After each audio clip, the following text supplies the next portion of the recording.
So I've taken my goatee off. My dog doesn't recognize me and barks at me now. Today we're talking about the oil coolers in the diesel WK2.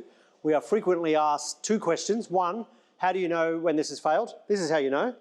When you have engine oil coming out of the cooling system header tank, that is the internal failure of the engine oil cooler.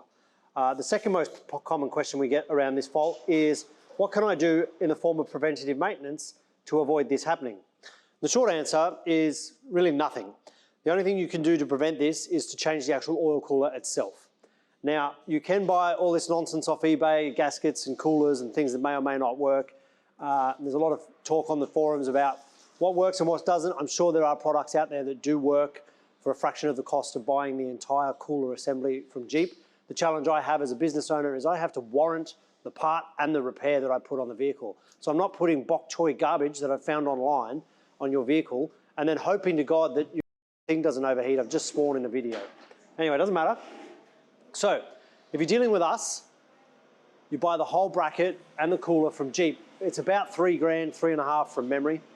And there's a truck, doesn't matter.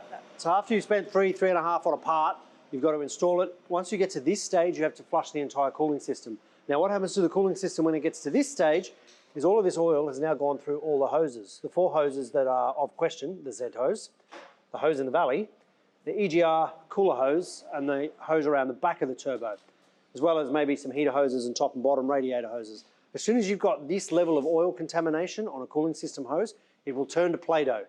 So if you just fix the cooler and the header tank situation, you're going to be back with blown cooling system hoses. So once you get to this stage, yes, change your oil cooler. If you want to use the Chinese garbage you can find online, go for it. Otherwise, buy the American garbage that you can buy from Jeep. But you've got to do all your hoses at the same time and a decent cooling system flush.